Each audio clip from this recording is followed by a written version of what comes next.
براہ راست بنیادی انسانی حقوق کے خلاف ورزی کیسے ہو رہی ہے؟ کیا بجٹ پیش ہونے پر ہر دوسرا شخص عدالت آ سکتا ہے کہ یہ غلط بنایا گیا ہے؟ ایف بی آر کسی کو ٹیکس چھوٹ دے تو کیا یہ بنیادی انسانی حقوق کی خلاف ورزی میں آئے گا؟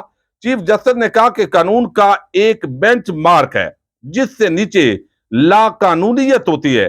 اس بات پر ہم سب آمادہ ہیں کہ احتساب کا قانون ہونا چاہیے۔ اقوام متحدہ کا انسداد کرپشن کنونشن بہت واضح ہے۔ کیا ہم اقوام متحدہ کنونشن کو اپنے قوانین میں منتقل کر سکتے ہیں؟ جب یہ سوال اٹھایا تو اس پر جسٹس منصور علی شاہ انہوں نے کہا کہ اقوام متحدہ کا معذور افراد پر کنونشن آئین پاکستان کا حصہ نہیں ہے۔ کیا عدالت پارلیمنٹ کو عالمی کنونشن پر قانون سازی کا حکم دینا شروع کر دے؟ یہ انہوں نے سوال کیا۔ اس طرح تو عالمی کنونشن ہی آئین پاکستان کہلائیں گے۔ عدالت ایگزیکٹو کے بنائے قوانین میں تب مداخلت کر سکتی ہے جب وہ آئین سے متصادم ہو۔ تو جسٹس اعجاز الحسن نے کہا کہ عوامی پیسے پر کرپشن ہونے سے عوام کے بنیادی حقوق متاثر ہوں گے۔ وکیل خواجہ حارث نے کہا کہ ایف آئی اے کے کئی کیسز بغیر کسی قانونی طریقہ کار نیب کو منتقل ہو گئے۔ قوانین کو بین الاقوامی معیار کے مطابق نہیں جو کرپشن کا حامی ہو۔ مجھے پرانے نیب قانون میں ترامیم کی کوئی ٹھوس وجہ نہیں ملی۔ قانون کا معیار مقرر کرنا عدالت کا کام ہے۔ جسٹس اعجاز الحسن نے ریمارکس دیے کہ حضرت عمر رضی اللہ عنہ کے زمانے میں ایک اضافی بینچ رکھنے پر بھی احتساب ہوتا تھا۔ جس ملک میں کرپشن ہوگی اس کا بیڑا غرق ہوگا۔ کرپشن کو اتنا دردناک جرم بنانا چاہیے کہ کوئی اسے کرنے کی ہمت نہ کرے۔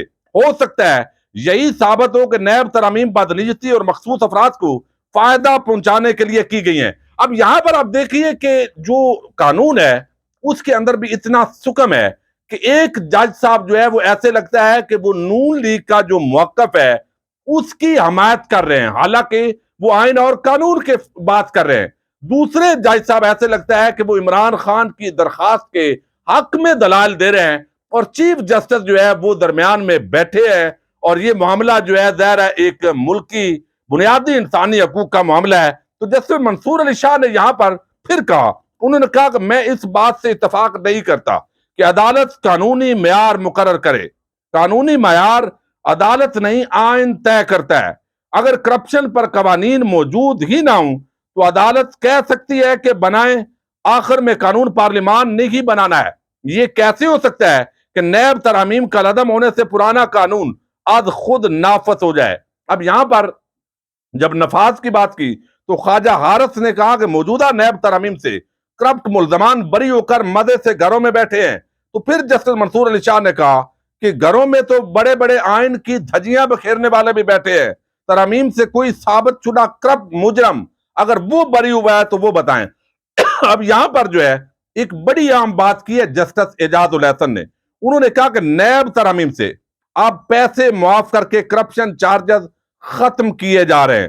جسٹس منصور علی شاہ نے کہا جب ٹرائل کے بعد ثابت ہی نہیں ہوا تو ایک شخص کرپٹ ہے یا نہیں تو بنیادی حقوق کیسے متاثر ہوئے ہیں؟ پھر جسٹس اعجاز الحسن نے کہا کہ نیب ترامیم کے بعد ٹرائل اتنا مشکل بنا دیا گیا ہے کہ کرپشن ثابت ہو ہی نہیں سکتی۔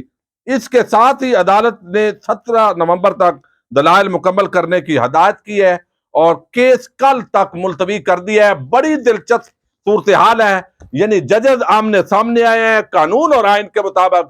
انہوں نے کوئی ایسا تو نہیں کیا کہ ایک دوسرے کا گلا پکڑ لیا ہے یا لڑائی ہوئی ہے، لیکن قانونی طور پر انہوں نے دلائل کے ذریعے ایک دوسرے کو بھی کنونس کرنے کی کوشش کی ہے، بجائے اس کے کہ خواجہ حارث جو وکیل تھے وہ صرف اپنے نکات پر بات کرتے، بلکہ ججز جو ہے انہوں نے متبادل دیکھا ہے کہ کہیں اگر یہ آئین کے اندر جو نائب ترامیم کی گئی ہیں، یعنی قانون کے اندر یہ جو ترامیم ہے اگر ہم اڑاتے ہیں تو کیا یہ پارلیمنٹ کے جو اختیارات ہیں اس کے اندر مداخلت تو نہیں ہوگی؟ اب یہ وہ نقطہ ہے جس کو منصور علی شاہ جو ہے وہ اٹھا رہے ہیں کہ آپ کا یہ کام نہیں ہے، بلکہ جو بھی پارلیمنٹ نے قانون بنایا ہے ہمارا کام اس پر عمل درآمد ہے، عوام کو لوٹیں جو بھی ہے، قانون چونکہ انہوں نے بنا لیا ہے، کرپشن معاف کروائیں، بیرون ملک جائیدادیں بنائیں، وہاں پر کوئی ان کے پاس رسید نہ ہو۔ تو اس وقت جو جسٹس اعجاز الحسن ہے آج جو انہوں نے ریمارکس دیے ہیں اس کے بعد اور چیف جسٹس عمر عطا بندیال کے ریمارکس کے بعد یہ بھی بڑا ایک گمبھیر قسم کی صورتحال، وہ کہتے تھے عامر لیاقت مرحوم کہ نازک صورتحال ہے، تو بڑی نازک صورتحال بن چکی ہے۔ دیکھتے ہیں، کل کی سماعت انتہائی اہمیت کی عمل ہے، اور میں امید کروں گا کہ آپ یہ پوری بات سمجھ چکے ہوں گے۔ اجازت دیجیے گا، اللہ حافظ۔